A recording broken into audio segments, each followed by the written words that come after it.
Good day to everyone and welcome to today's webinar entitled Optimizing Automation. I may have spoken too soon. Good day to everyone and welcome to today's webinar entitled Optimizing Automation in Revenue Cycle Management. My name is Mark Hagland and I'm the Editor-in-Chief of Healthcare Innovation. Today's program is sponsored by Atos Healthcare. Thank you to our sponsor and to you and our audience for giving us your time and attention today. Before we get started, I have a few housekeeping details to share with you. To submit a question, please use the Q&A box to the left of your video window at any time. You do not have to wait until the end of the program. For technical issues, please press F5 to refresh. And if that doesn't work, you can submit a question with your issue through the Q&A panel. Finally, join our webinar conversation on Twitter. You can tweet using the hashtag #HILiveWebinar. At this time, it's my pleasure to introduce our moderator for today's program, and she will be introducing the entire crew.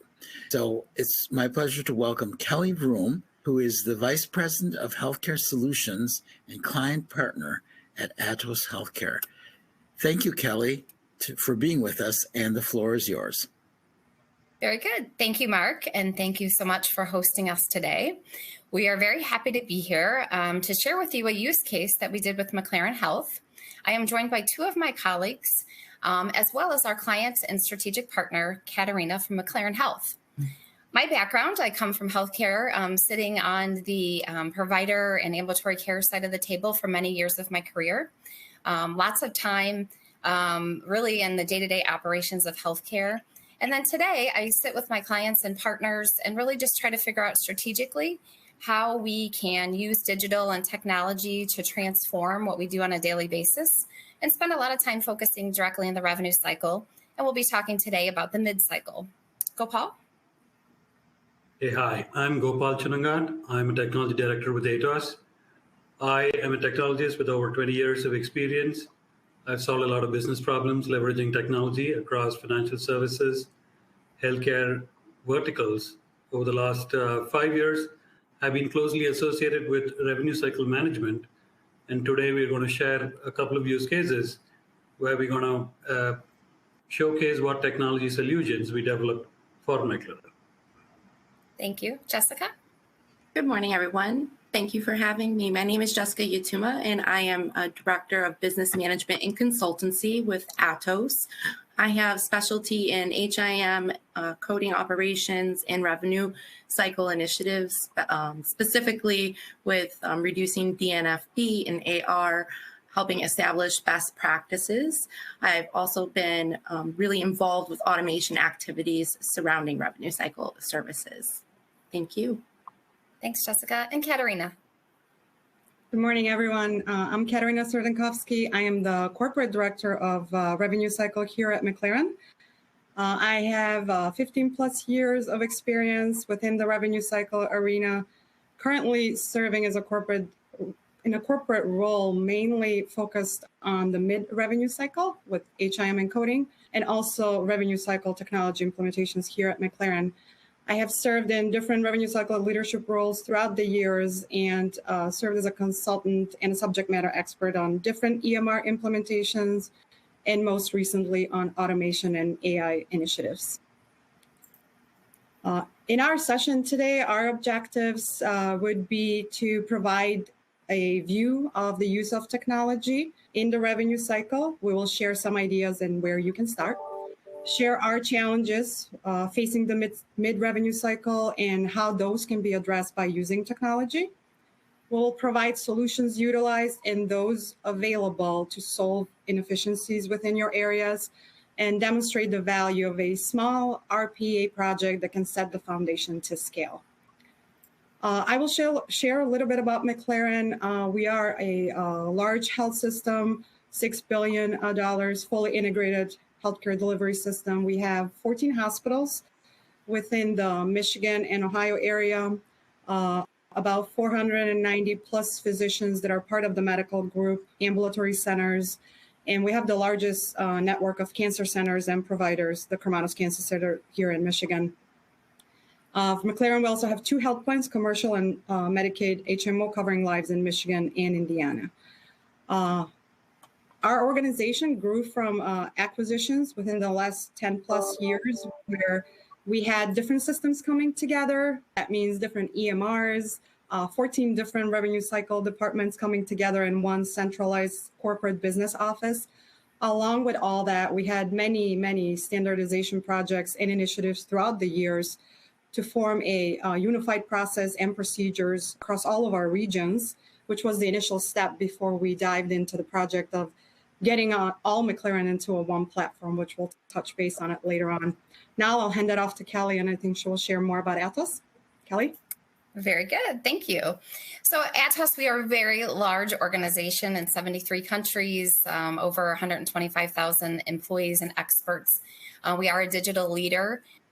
Within the healthcare platform, or within the healthcare business unit, we totally focus on working with our clients in their digital journey. How do we connect with people, data, bring all of that together, really with the common mission of helping our clients provide better, more efficient patient care. And we wrap all of that around with our cybersecurity expertise, which we do serve as the technology partner for the Olympics and Paralympics, which is just really a fun fact about what we do within Atos and the various areas that we touch. Diving in a little more specifically today into the revenue cycle, I think those of us who work in healthcare, and I suspect many of us on this call, that's where we work, we spend a lot of time, no matter where you are in the healthcare delivery, everyone touches revenue cycle in some form or fashion. So as it progresses from that beginning of the revenue cycle, from patient access, scheduling, verification of benefits, into that mid-cycle where we're doing the coding and the documentation and making sure everything's wrapped up in a pretty package, so that when we put it out through the back end, we're hoping everything is clean and ready to go. So we're doing some denial avoidance. We all spend a lot of time, I think, and effort in areas that are very time-consuming, very repetitive, and frankly are riddled with some error. We're working a lot with patients, a lot with clinicians that are really focused on patient care. And we want to make sure, as much as we can, we support them with technology.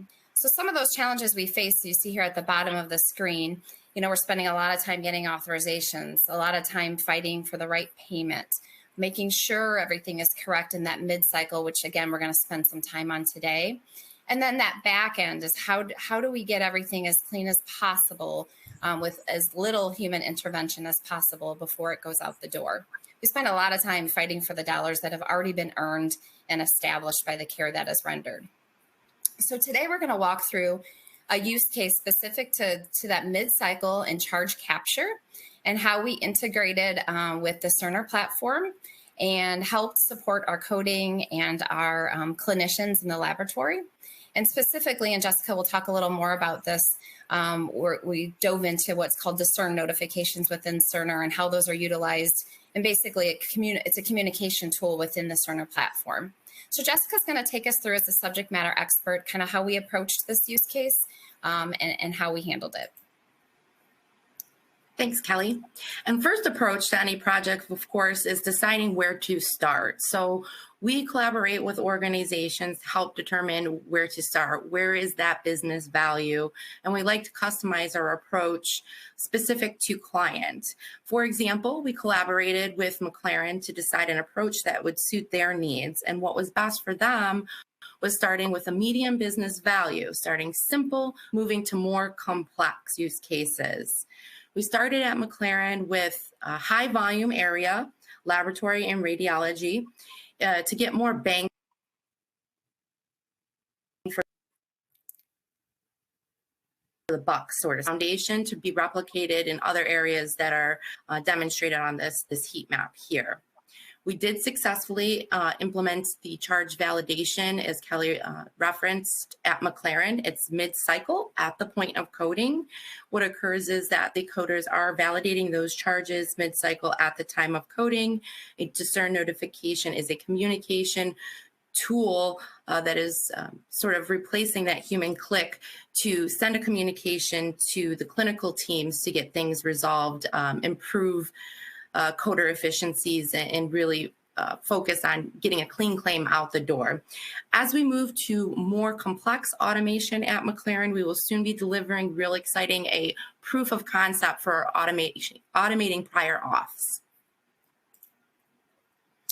Now let's talk about subject matter expertise and what that means for a project like this. So our SMEs use a governance type model to bridge the gap. This is very important between technology engineers and end users or clinicians. There really is an importance of having somebody as that middleman, so to speak, to connect the two various sides to make sure that we understand the challenges and that we can deliver the solutions as quickly, as efficiently, and as accurately as possible. In doing so, we do develop seamless solutions because we do have that market variation familiarity, and that allows us to further bridge that gap. And then ultimately, to wrap up a project, we do take a deep dive in the completeness of an organization's requirements, making sure we're checking all the boxes and that all the needs of the organization are truly met for the project scope. I'd like to share with you a small clip that summarizes some of the automation services that we have implemented with McLaren. Thank you.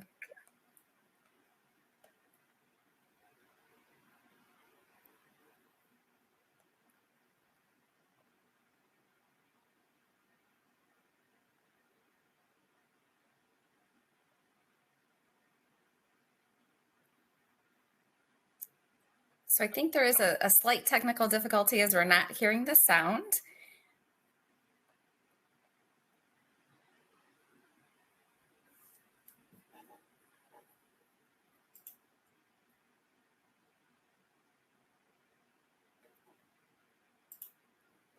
So without the sound, we will certainly follow up and share with all of you a link that would include the sound. What the bots are doing currently is taking, you're seeing a bot actually going into the system.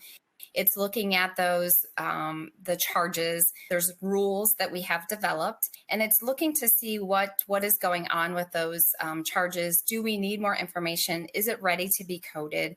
Or do we need to send a notification to the clinician and say, there's something that I need, or there's a duplication. We need you to look at this. Something is going on that isn't supposed to be happening here.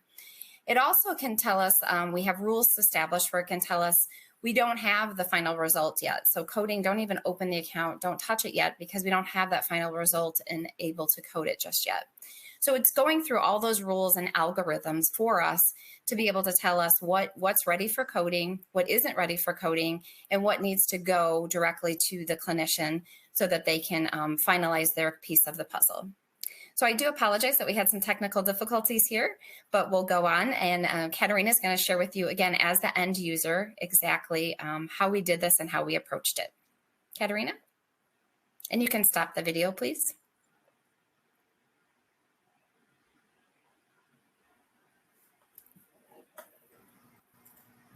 Thank you. Yes. As you heard us speak earlier about McLaren, we had many decentralized different systems coming together through acquisitions, which was a big task on its own. And going through standardization of the revenue cycle and a central business office while implementing one McLaren Cerner platform for all hospitals and for our medical group, we decided to take a deeper look at the opportunities we had as an organization. So within the lines of our McLaren mission and vision, high quality care and high quality outcomes, we strategize in how do we get high quality outcomes specifically in our revenue cycle division. But by looking at process improvement areas, where are our gaps, where are inefficiency, where is our leakage, and how we can transition staff from transactional work to more cognitive, complex, critical thinking work. And we did that by introducing automation and AI. And also, in order to get to best practice, we had to identify our pain points and develop that strategy, as Jessica and Kelly mentioned earlier, which was to start small. Where do we spend most time in transactional tasks that take long time with high volumes, but aren't giving us that quick benefit? It was where we started in this specific use case of outpatient lab orders. Our pain points were we had high volumes of orders outstanding for lab discern notification. As you saw on the video, our process was the coder manually was evaluating the record from every perspective. Was the order placed by the physician? Were the results posted into Cerner? Were the charges generated within the Cerners? And did all those three areas matched before the encounter can go to coding and be finalized and coded? As you can imagine, manual work of doing all that was taking the coder a long time. We sat down on the table. We were actually fortunate enough to sit down with Atos, who was our long-term partner, and they helped us identify those main pain points. They helped us also do a time study and also they offered a proof of concept for our leadership where we had to show our leadership that automation works, how it works, and what are their benefits or the return on investment that the organization was getting by implementing automation in our environment. So the time study that another pain points that I started talking about were by the coder doing that manual work, there were duplicate or unnecessary discern notification being sent over to the clinical teams, which was causing increased clinical resolution time. Also, many different coders were touching the accounts. The communication that was going back to the clinical folks was interpreted differently.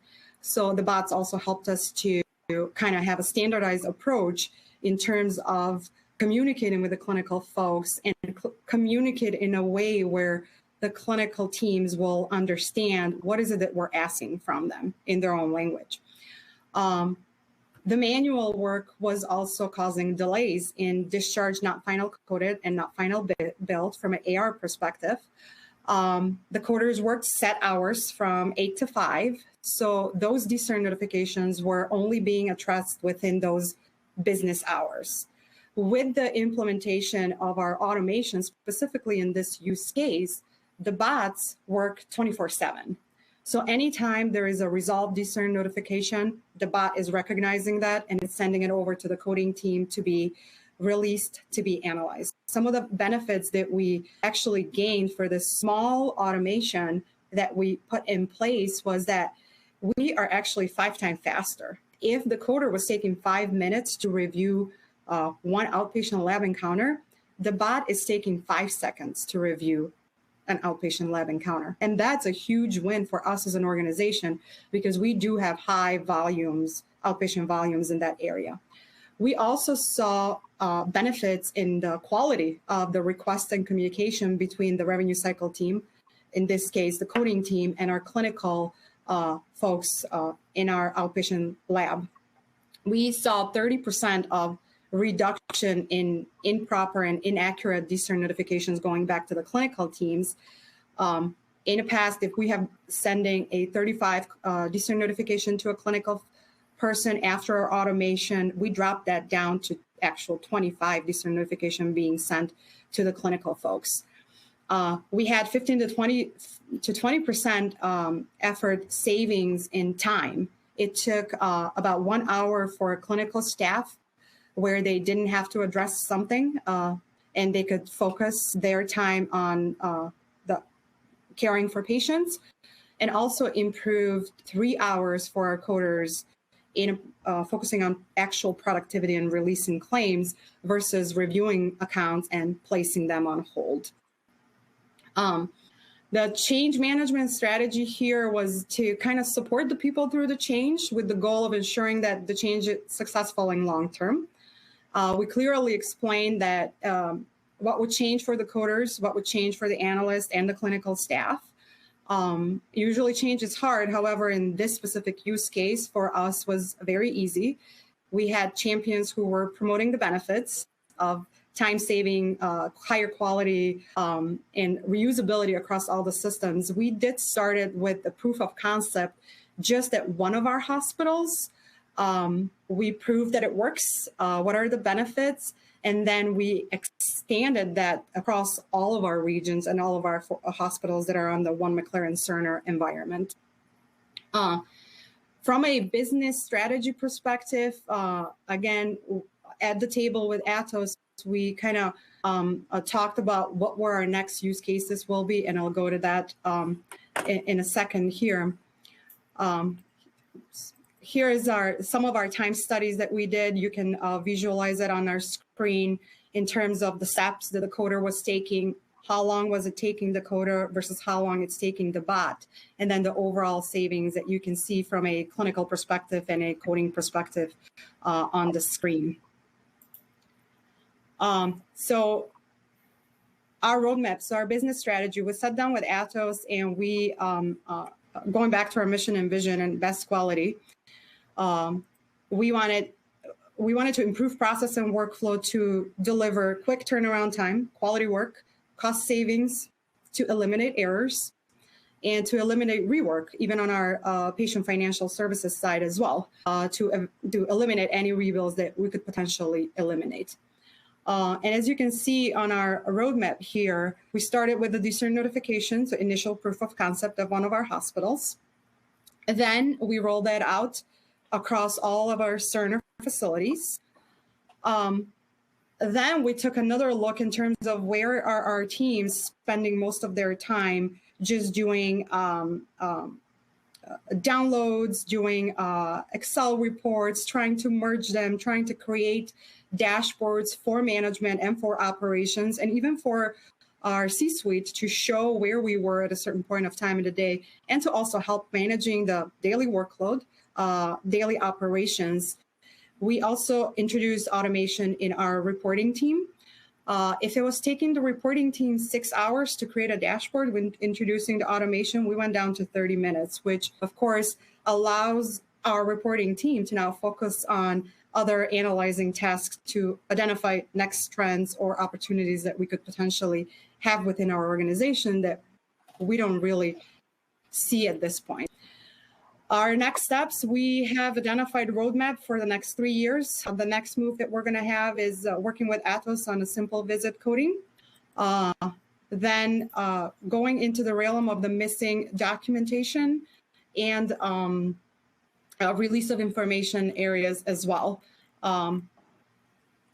We are planning on putting some automated notifications for missing reports, for missing incorrect diagnosis by leveraging some of the AI, by using those similar algorithms, which will help the relationship and the communication between the physician and the coder.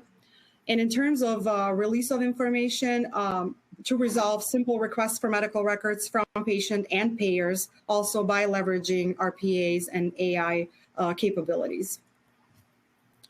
And now I will hand it over to Gopal. Very good. Thanks, Thank you, Katerina. Appreciate it. Gopal. Cool. So the proof of the pudding is in eating it, and technology is a tool that's going to make all this vision come true. When we sat down with the requirements that McLaren initiated with us, we wanted to more understand the broader ecosystem of the different business processes, what does McLaren want, and how do we analyze all elements of a solution before we get down to nailing down, okay, this is going to be the prescribed solution for the problem. So we look at human interfaces. Now, what are the different processes? Where are human interfaces? Now, how are we going to get virtual agents in? How do you manage email correspondence? How do you manage voice correspondence? How do you manage the entire smart service desk? So that was one set of consideration. We looked at the different processes. So we spent a good amount of time. Jessica, as a subject matter expert and the technology group, we sat down, we recorded the process of each of the process analysts, and we were able to get a lot of insights through that. And then that allows us to get a good handle on what's the process, or what are the set of processes that we're trying to automate, what are some of the rules that kind of emanate from that, how do you manage those rules, etc. Then we look at what are some insights that we will have to deliver through this. A typical operations lifecycle, as Katerina did point out, a lot of dashboards get created in the process that reaches different levels, right from the process analyst all the way to the C-suite. Now, how do you produce all these through the data that's kind of getting automated through all the automated initiatives that we are taking. Now, we also try and analyze which are use cases that would require AI services, where there is free text and where there is natural language processing required. Now, is there ability for us to do some pre-processors that's going to enable the entire process to take on an expedited path towards automation? These are some business considerations that we normally approach, even with McLaren and in general with all clients. On the technology side, purely looking at, okay, what are the applications that these processes use? Are they web-based applications? Are they Windows-based applications? How do these process analysts, do they connect through Citrix servers? Are these applications running as a Java virtual machine? So these are all considerations to fine-tune the automation solution to make sure the right set of bots get developed, and that's how the solution architecture could be laid out. Then we look at even the environment. Now, is it an on-premise environment, or is it a scalable cloud, and how do we want to auto-scale, etc. So those are other considerations that we take, where we want to analyze what's the environment and what's the technology landscape that our client infrastructure runs on. And all of these consciously generate data. Across each of the steps, the bot makes sure that there is data generated, that the bot is generating data, there is business data to work with, there are documents that get exchanged that moves through these automated processes. There's an entire set of conversations that can get captured through every automated interaction, front to back, as we get to automate the entire process. Now, when it came down to the solution architecture for McLaren, we want to keep it very flexible, very open-ended. So the choice of technologies, the choice of considerations outside the ones that I just spoke about. McLaren at the moment, they have a very strong, secure hosted environment, and they are cloud hosted, and they have a few on-premise servers. So we wanted to balance both hardwares. And in this project, Atos we have a proprietary intellectual property. This is an automation infrastructure. We have its name as Sinbards. Now that's what we wanted to leverage, given that it benefited McLaren and its environments and the solution, at least, that we wanted to embark on strongly. So we felt that was the best choice. But at the same time, as we discussed with the different chief technology officers that we spoke to, we wanted to keep that entire layer, both the hardware and automation infrastructure, agnostic. So if McLaren were to make a choice many years down the line to move into a complete different automation platform, or completely change their hardware into a fully managed cloud, we had to be flexible. So those were choices that we wanted to introduce in the architecture. And we wanted to start with one workflow, lay the foundation, and then scale it up to all the workflows that a few of them have already been identified.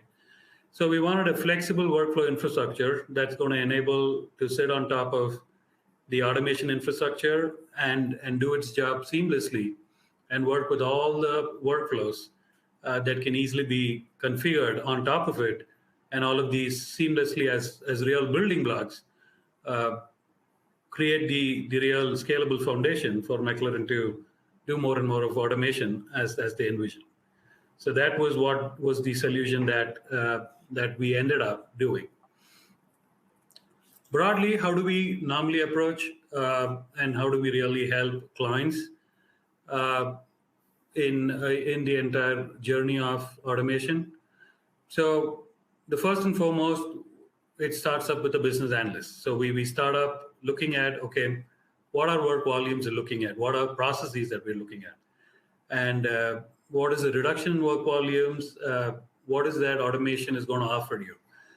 The efficiency element, the ability for it to offer cost savings, the ability for it to do it quicker, efficient, cheaper. And that's one dimension.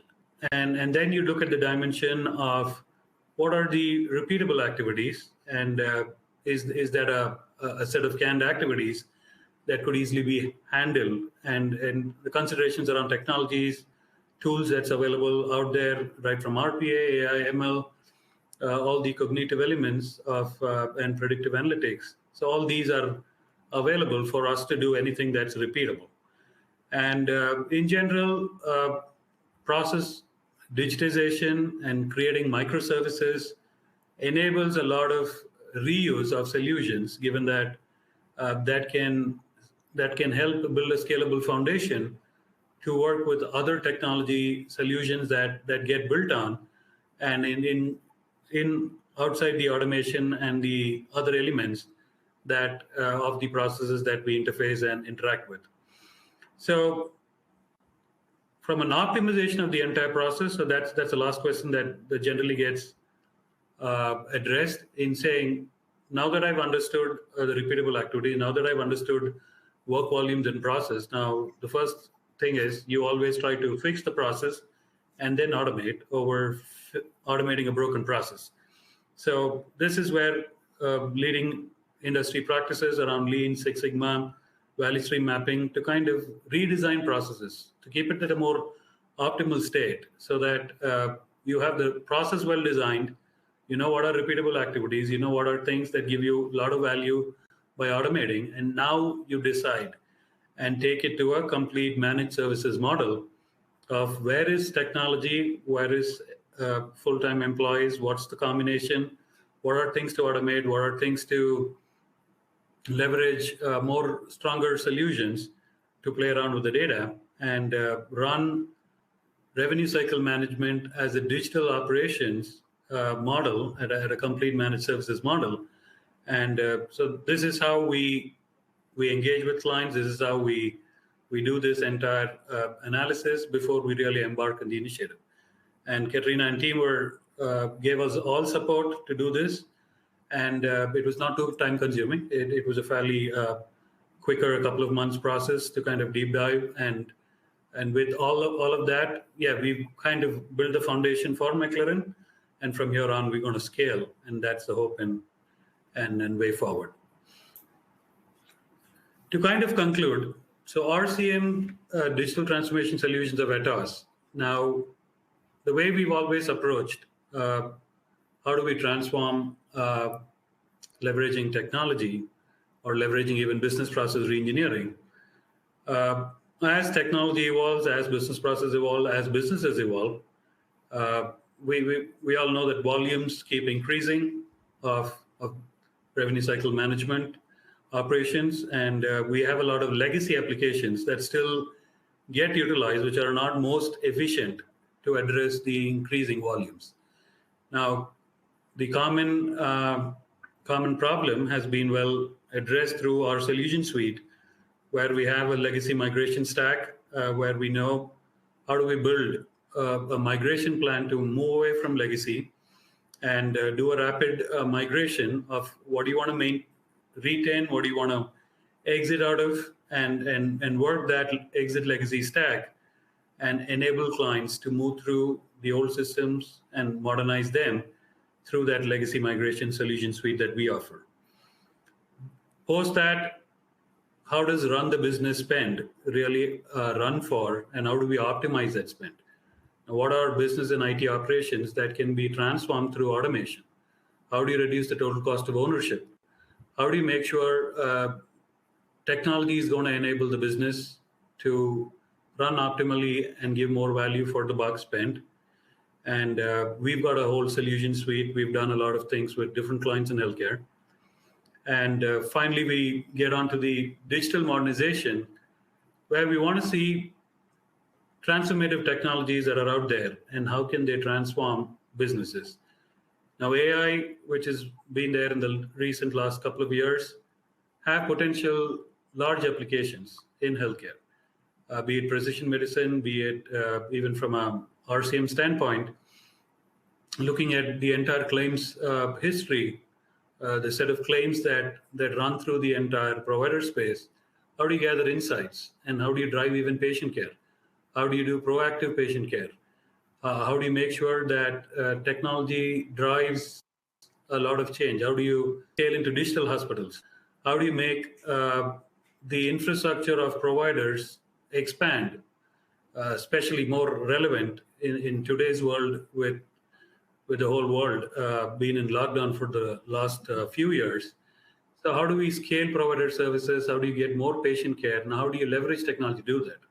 Now, powerful technologies like AI offer solutions, and we have our solution suite around digital modernization.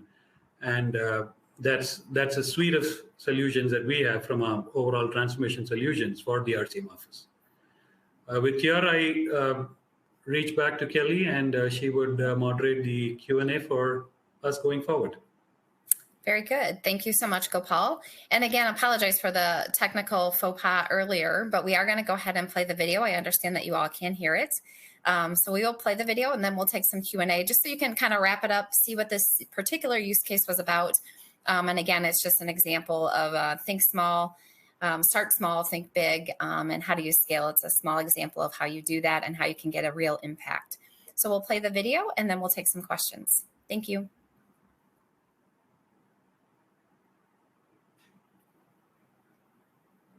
Medical coding is an intensive process that relies heavily on the quality of the coding to avoid serious revenue cycle impacts. Today, most healthcare providers are looking to not only improve efficiency and profitability, but also help physicians spend more time with their patients. And coding quality can have a serious impact on these success metrics. Verifying charge discrepancies in Cerner EHR is a critical aspect of medical coding because they require extra manual work to resolve. When a discrepancy occurs, coders trigger a discern notification to the physician or clinical team, and the account is put on hold until a resolution is received.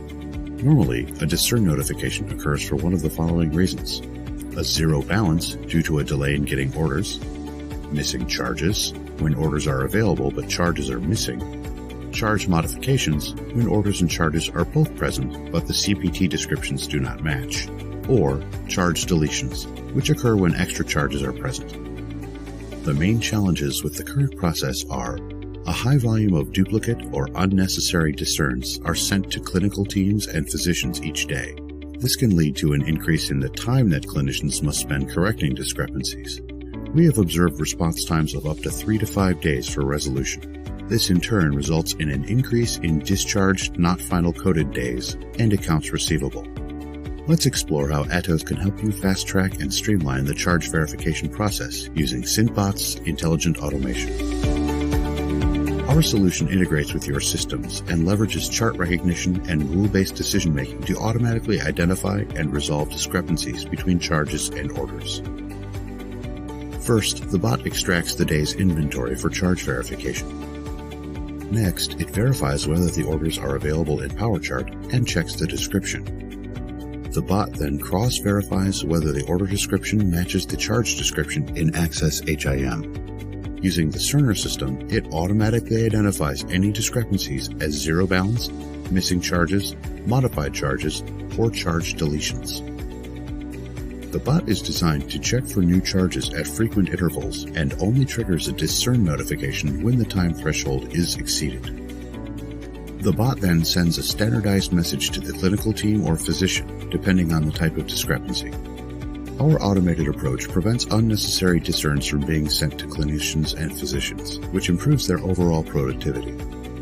Atos' solution can achieve an 80% reduction in cycle time, with increased coding accuracy and a decrease in discharged, not final coded date. It also improves the productivity of coders so they can focus more attention on priority accounts. Atos is recognized as an industry leader in automation, with a highly skilled workforce implementing automation solutions for more than 100 customers. Our proven IP is designed to accelerate your automation journey, including an innovative process recorder, bot adapters, more than 60 pre-configured algorithms, and an AI workbench. We are product agnostic, working with a wide network of RPA partners, including Automation Anywhere, Blue Prism, and UiPath. We also have a strong track record of setting up automation platforms, both on-premises and on public cloud. To learn more, visit us online at www.atos.net.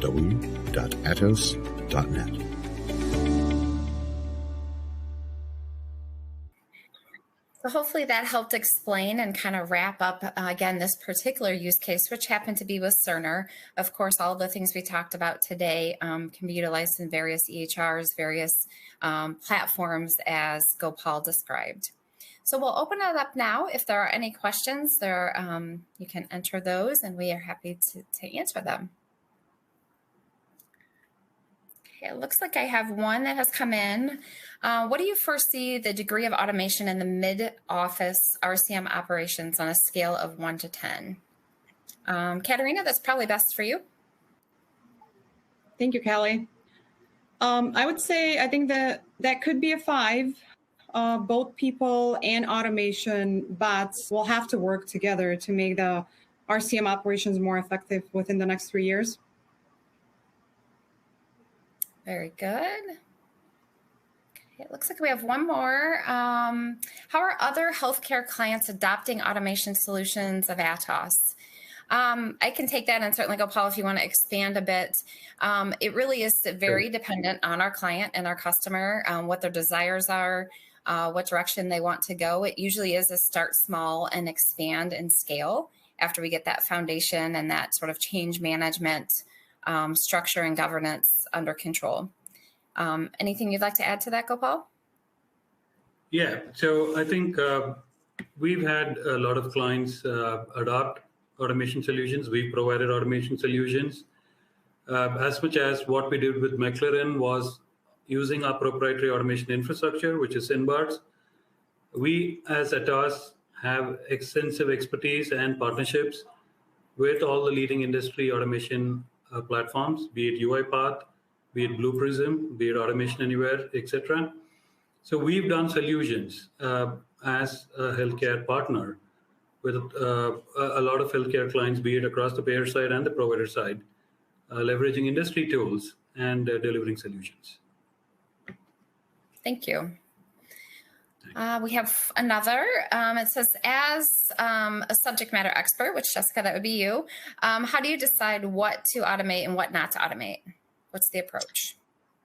Well, Kelly, the very best candidate for automation is going to be a process that has repeatable steps that are really well-defined. They have well-defined rule steps so that they are repeatable. For example, an area that we could implement automation would be simple coding. Those are simple steps.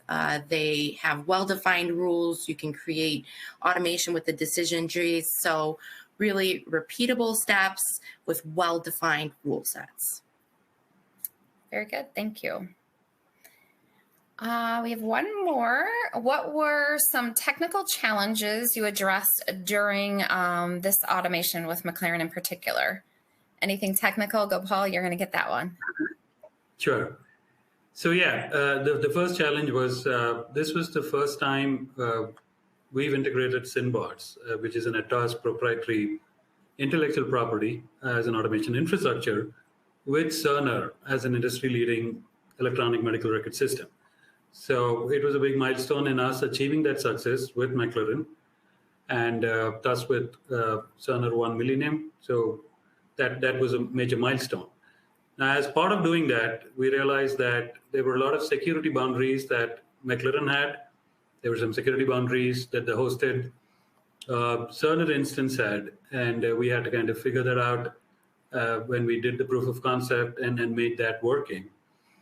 The other kind of broad principle with which automation is performed and designed is that it should not be too intrusive. So we don't want to make sure that it appears that given the strong PHA environments that we work in healthcare and in providers, so we want to make sure that it's not intrusive, and it makes sure that it's automating and there are clear communication of what information is being worked upon by the automation components. The other one was, as Jessica pointed out, as we decide what use cases should be automated, the automation has to have an end-to-end discrete set of steps. So it's going to start with something finite and end with something finite in a discrete and front-to-end workflow. And that has to be well laid out, and that has to be designed and that's how the input and output has to be measured. So we made sure that that was a requirement and that was also met.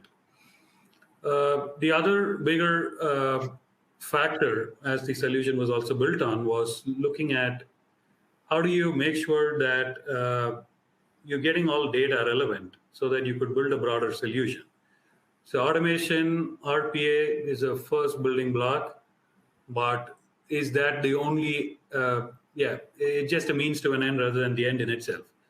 The real value of automation is what's the data that it's kind of aggregating for the business, and what can we do with the data? How do you leverage technologies like AI and other data analytics technologies to play around with that data? So that was another consideration. And in a nutshell, the solution had to be scalable, it had to be repeatable, it had to be efficient, it had to give the return on investment desired with which the business feasibility analysis was done. So these were all the technical and business challenges on a high-level summary. Very good. We have another question that has come in. What are the key cost-saving metrics that demonstrate value or ROI? Can certainly help you with Katerina if you want to start with the most obvious, obviously, that we got out of this project. Yeah, certainly. So our key metrics basically were, like I mentioned, deliver a quick turnaround time, provide that quality of work, so eliminating all the errors, time saving, cost savings. Yeah, so the metrics in particular that were measured and reported to the leadership was that time savings, which is the cost savings. So it was calculated by the clinical staff as well as the coding staff. That's where that cost saving was calculated, which it definitely ties into the next question that came in is, were any FTEs eliminated as part of this project? That's always a question we get. And frankly, as a vendor, get some pushback sometimes when folks are very apprehensive. They don't envision wiping out FTEs to turn it over to a bot, if you will. So I'll let Katerina answer from a customer or client perspective, but this is something we get asked quite a bit. For us, actually, timing was everything. We were in the midst of COVID within the last 2 years. We also acquired a couple more facilities. So our FTEs pretty much aligned. Where we were saving in production, we were able to shift elsewhere. Again, to have employees focus on those areas with more complex cases rather than sitting down and doing that repetitive task of checking if orders are there, if charges are correct, and things like that, allowing that opportunity to meet more often with the clinical areas to talk about the documentation improvement areas and where we can increase revenue and achieve that higher reimbursement versus sitting and doing a repetitive task that wasn't really giving us a higher benefit. So for us, timing was everything, but potentially, you could have a decrease in FTE if you were to change that turnaround time from, or time spent reviewing a chart from 5 minutes to 5 seconds, certainly. Yeah, thank you. And often we, that is a fear of folks, like I mentioned, and there is so much specifically in the revenue cycle that I will say a lot of times doesn't get touched or requires more cognitive interaction, that human interaction and decision-making and analytical skills. So that's what we see. The majority of folks are able to really reallocate and justify reallocating them because there's dollars on the table that haven't been touched. So the revenue cycle tends to really lead itself or lend itself to being able to capture additional revenue that's deserved revenue. It's not, a compliance issue. It's deserved revenue that's sitting there to be gotten, if you will. The next question that came in is, was it difficult to get buy-in from the various stakeholders? Again, Katerina, I'm sorry to keep deferring to you. But that's fine. It's okay. I'll take that one. For us, I think the most difficult part was, automation and AI is a big buzzword out there in business right now. And it was, I'll believe it when I see it sort of a deal for McLaren specifically. So that's when we were fortunate enough to have Atos as our partner. They sat down with us and they said, okay, we'll do a proof of concept. We'll show you how it works. And then I think that pretty much sold the deal for all of our stakeholders. Once they saw it, they saw the return on investment, they saw that time saved, they actually saw the bot, how it works. I think that was a huge step in getting their buy-in. Thank you. And I'd like to just add to that we, as a partner, we really are always looking for the best solution for our clients. A lot of times it's not just off the shelf. It's a solution that we develop together. We invest often together, really just to make it make sense, bringing in the right partners, the right technology to get the job done. It seems every institution, we have a lot of commonalities and then a lot of nuances. So we try to work through those together and figure out how it can be beneficial for all. And I think that is all the questions that I've seen come in. And we did pretty good on time. I think we just have about 9 minutes left. So everybody can always use 9 minutes back in their life, I'm certain. So I thank you all very much for your time and your attention. Apologize for the technical faux pas and hope you enjoyed hearing about our use case. Thank you. Thank you. Thank you all. Thank you.